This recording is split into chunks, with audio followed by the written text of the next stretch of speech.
northeast Philadelphia, where a medical jet went down last night in a fiery crash near a shopping mall. That plane carrying a child, her mother, and 4 other people. This crash comes just days after a commercial jet collided with a military helicopter in Washington, D.C. Federal officials now investigating both incidents. ABC's Nicole D'Antonio is live in D.C. outside Reagan National Airport with the latest. Nicole? Well, and Mark, Samantha, with the sun now coming up here, the focus really is this morning on pulling the Black Hawk helicopter and the pieces of the passenger jet out of the Potomac as the investigation continues into exactly how this happened. Just days after a commercial jet collided with a military helicopter in Washington, D.C., aviation officials are now looking into another crash that took place Friday evening in Philadelphia. A small jet carrying 6 people plunged from the sky shortly after takeoff, crashing into the ground. Basically, hit right over there, and it was just horrific. The Learjet 55 was operated as an air ambulance. We do want to note that several dwellings and vehicles were impacted. So what are we asking you to do for us right now, Philadelphia?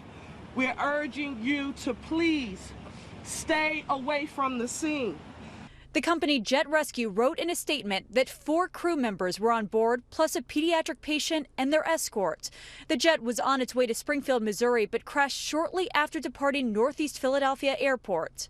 This comes as crews in the icy waters of the Potomac River continue to work on retrieving large pieces of debris and anyone who may have been trapped inside it after Wednesday's tragic D.C. plane crash where 67 people lost their lives.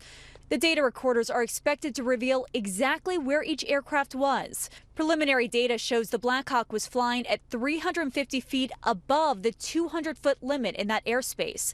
The FAA has now restricted low-altitude helicopters from flying over the Potomac near Reagan National Airport, while the NTSB gathers and processes evidence to eventually determine exactly what happened. We'll have tens of thousands of pages of material, hundreds of exhibits.